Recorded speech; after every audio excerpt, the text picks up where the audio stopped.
Bonsoir à toutes et à tous, bienvenue sur TV78. Nous sommes le jeudi 20 mars et l'actualité de cette journée. Plus de 48 millions de touristes, la région Île-de-France a partagé son bilan pour l'année 2024. Une fréquentation renforcée par les Jeux Olympiques et Paralympiques. La phobie scolaire toucherait entre 4 et 10% des élèves en France. À Villennes-sur-Seine, un micro-collège hors contrat propose d'accompagner les jeunes concernés. Et un festival dédié à la BD universitaire, les professeurs de sciences sociales organisent la première édition du Cri de la Bulle le 25 mars.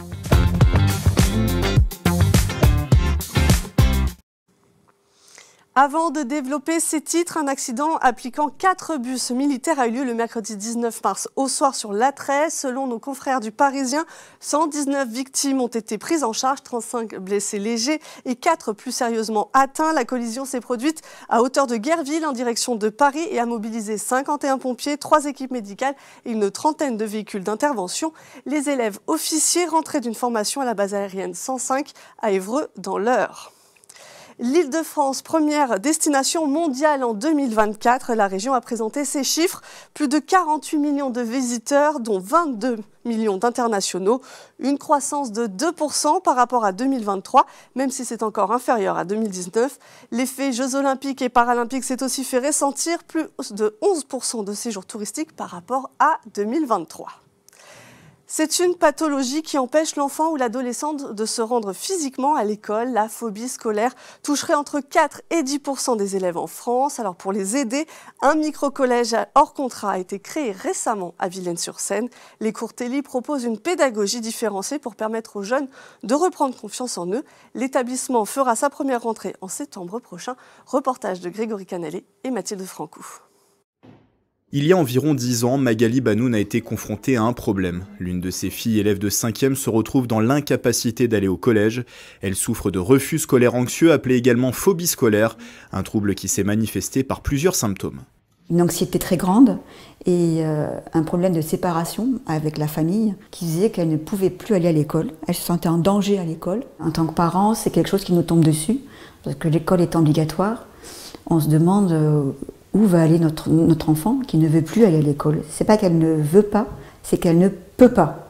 Magali se sent alors démunie car elle ne trouve pas de structure adaptée dans les Yvelines et est obligée de scolariser son enfant à Paris. C'est pourquoi elle a décidé de créer les cours Téli à Villennes-sur-Seine. Ce micro-collège privé indépendant s'adresse aux adolescents en phobie scolaire. L'établissement effectuera sa première entrée en septembre prochain dans les locaux de l'ancien presbytère de la ville. Les élèves y bénéficieront d'une pédagogie individualisée encadrée par 4 professeurs dans un environnement qui se veut bienveillant. On a quand même une organisation de collège avec des cours par matière et des professeurs qui viennent aider les jeunes dans chaque matière. On a environ 5 heures de cours par jour, ce qui laisse le temps aux jeunes d'abord de respirer, de prendre son temps. Dans l'emploi du temps des élèves également, des activités manuelles comme la création d'un potager dans le jardin du collège. L'idée, c'est qu'en fait, ils réalisent quelque chose, qu'ils soient fiers de leur production et qu'ils reprennent confiance en eux en faisant, en pratiquant. L'objectif que l'enfant aille mieux et reprenne confiance afin de réintégrer un jour le système scolaire classique. Les cours Téli peuvent accueillir jusqu'à 30 collégiens, comptez 800 € par mois et 500 € pour les frais d'inscription.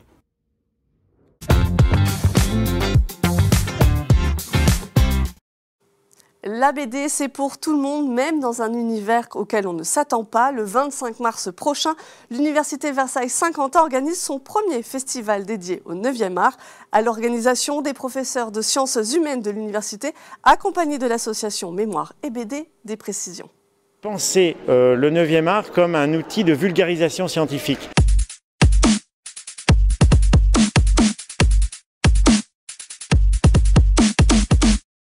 Depuis un certain temps, moi-même j'utilise, et puis aussi mes collègues, on utilise beaucoup la BD comme support de médiation, support pour effectivement vulgariser la science, notamment tout ce qui est documentaire. En sciences humaines et sociales, c'est vrai que c'est un domaine qu'on exploite beaucoup.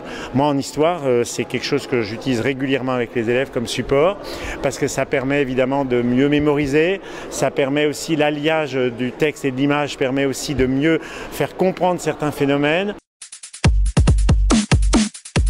Cette année, on a souhaité surtout associer toutes les sciences sociales On a voulu associer la sociologie, l'histoire, l'économie, la science politique. Donc c'est vrai que c'est très large, avec évidemment la volonté de se focaliser sur des productions assez récentes. Il y aura 7 tables rondes, donc sur des domaines très diversifiés, aussi bien l'écologie, l'état de droit, la justice, la question du travail et de la santé, Bourdieu et la guerre d'Algérie, enfin vous voyez des domaines très, très larges. Et à côté de ces ateliers se mettront en place quelques ateliers, notamment un atelier manga à la BU. Il y aura des expositions qui seront montrées au public. Nous aurons aussi un prix de la BD qui va être remis pour la première fois, prix de la BD universitaire, avec un jury qui a été composé moitié d'enseignants, moitié d'étudiants. On s'adresse avant tout à nos étudiantes et étudiants, parce qu'il y a beaucoup d'étudiants qui n'imaginent pas, d'une part, le potentiel de ce 9e art. C'est ouvert à tout public, et bien sûr aussi aux enseignants-chercheurs, à toute une série de gens impliqués dans le 9e art, aussi bien des éditeurs que des scénaristes, que des dessinateurs.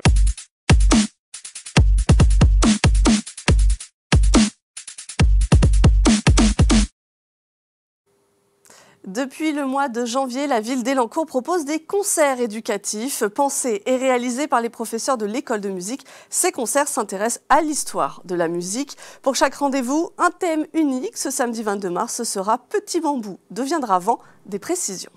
Où on va découvrir la musique, la fabrication des instruments de musique à partir du bois. En fait, ce que peut donner un morceau de bois. Donc la clarinette, la flûte traversière et le hautbois.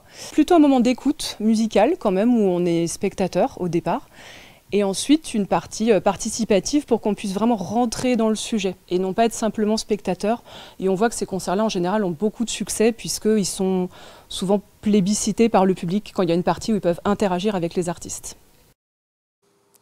Et on termine avec un rendez-vous sport. Ce week-end au Mureaux se tiennent les championnats de France de marche athlétique et de marche nordique.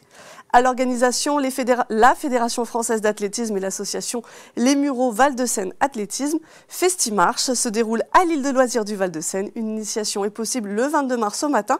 C'est gratuit et accessible à tous. C'est la fin de ce 7-8. Merci de nous avoir suivis. Belle soirée sur TV78.